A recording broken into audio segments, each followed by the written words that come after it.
ഗബ്രി ജോസ് സംവിധായകൻ കമൽ മലയാളത്തിന് പരിചയപ്പെടുത്തിയ ഈ താരം ഇന്ന് ബിഗ് ബോസിന്റെ 6ാം സീസണിലൂടെയാണ് കൂടുതൽ അറിയപ്പെടുന്നത്. 100 ദിവസം വീടിനകത്ത് നിന്ന് ഫൈനൽ 5ലേക്ക് എത്തുമെന്ന് എല്ലാവരും കരുതിയിരുന്ന താരമാണ് ഗബ്രി. എന്നാൽ പ്രേക്ഷകരുടെ വോട്ടിനനുസരിച്ച് താരം പുറത്താവുകയായിരുന്നു. ശരിക്കും ഗബ്രിയെ സഹമത്സരാർത്ഥിയായ ജാസ്മിൻ പുറത്താക്കിയതാണെന്ന ആരോപണവും ഉണ്ട്.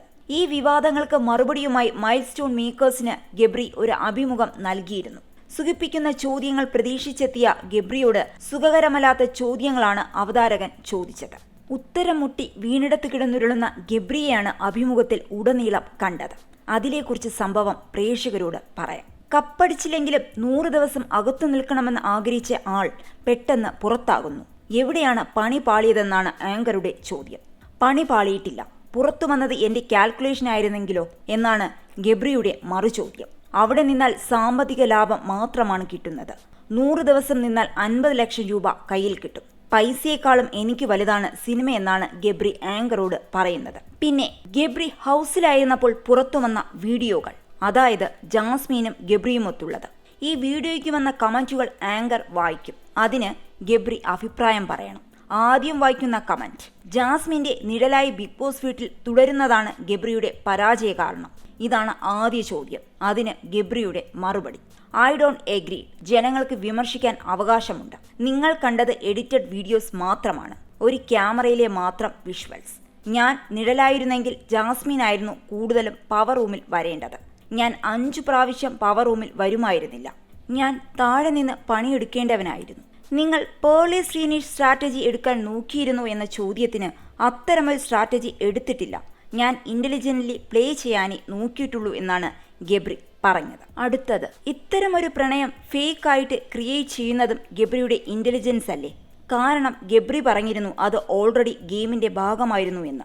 ഗബ്രിയുടെ മറുപടി: ഇമോഷൻസ് ഉണ്ടായിരുന്നു. പ്രണയമെന്നത് നിങ്ങൾ പറഞ്ഞ ടാഗാണ്. ഞങ്ങൾ ടിൻസിനെ പോലെയായിരുന്നു. ഞങ്ങളുടെ ചിന്താഗതികൾ ഒരുപോലെയായിരുന്നുവെന്നാണ്. ആങ്കറുടെ അടുത്ത ചോദ്യം: പേരിടാൻ പറ്റാത്ത പല റിലേഷൻസ്, സൗഹൃദങ്ങളുമുണ്ട്. ജാസ്മിൻ അവിടെ ഓൾറെഡി പറയുന്നുണ്ട് കമ്മിറ്റഡ് ആണെന്ന്.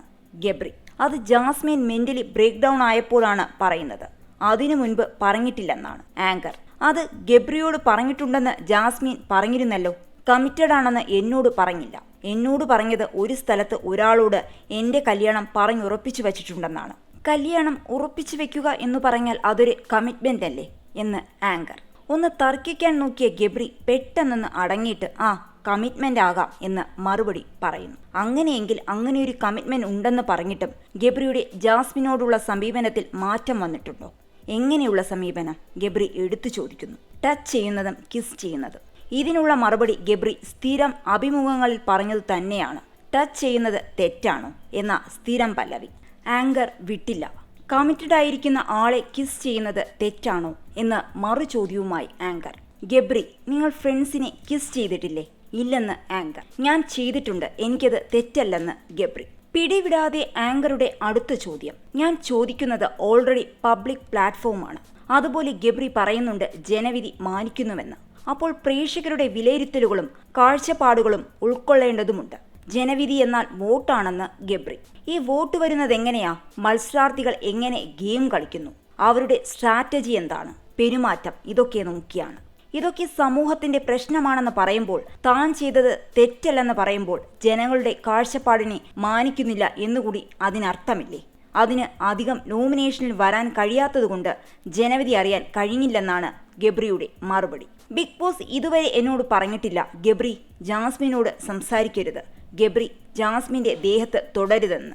ഷോ ക്രൂ അവർ പറയുന്നതുവരെ ഞാനത് ചെയ്യേണ്ട ആവശ്യമില്ല. പിന്നെ കമ്മിറ്റഡ് ആയിരിക്കുന്ന ഒരാളെ തൊടുന്നതോ കൂട്ടായി ഇരിക്കുന്നതോ തെറ്റായിട്ട് എനിക്ക് തോന്നിയിട്ടില്ലെന്നും ഗബ്രി. ഉടനെ ഇടപെട്ടുകൊണ്ട് ആങ്കർ: ശരി, തൊടുന്നതും തെറ്റല്ല, ഉമ്മ വയ്ക്കുന്നതും തെറ്റല്ല. പിന്നെ എന്തുകൊണ്ടാണ് ഇത് പുറത്തു കണ്ടുകൊണ്ടിരിക്കുന്ന ഒരാൾ, ജാസ്മിനുമായി വിവാഹം ഉറപ്പിച്ചിരിക്കുന്ന ഒരാൾ, പിന്നീടത് വേണ്ടെന്ന് വയ്ക്കുന്നു? അത് അയാളോട് പോയി ചോദിക്കാൻ ഗബ്രി. ആങ്കർ ഗബ്രിയോട്: അതൊരു സൗഹൃദത്തിന്റെ ഭാഗം മാത്രമെന്ന് പറയുമ്പോൾ അതിന്റെ കാഴ്ചപ്പാട് അങ്ങനെയല്ല എന്ന് പറയുന്ന ഒരു സമൂഹം ഇവിടെയുണ്ട്. അത് നേരത്തെ പറഞ്ഞ ജനവിധിയുടെ ഭാഗമാണ്. ഈ സമൂഹമാണ് പ്രശ്നമെന്ന് ഗബ്രി.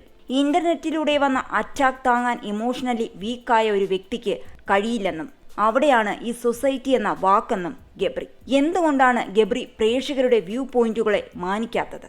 ഈ സൊസൈറ്റിയുടെ ഇത്തരം ആക്രമണങ്ങളും സംസാരങ്ങളുമാണ് ജാസ്മിന്റെ ഭാവി വരനെ കൊണ്ട് ഇത്തരമൊരു തീരുമാനം എടുപ്പിച്ചതെങ്കിൽ അത് അവരുടെ പ്രശ്നമാണോ? സദാചാര ബോധം എന്നൊരു ആംഗിളിൽ കൂടെ മഞ്ഞ കണ്ണട വെച്ച് നോക്കിയാൽ കാണുന്നതെല്ലാം മഞ്ഞയായിട്ടേ കാണാൻ പറ്റൂ എന്ന് ഗബ്രി.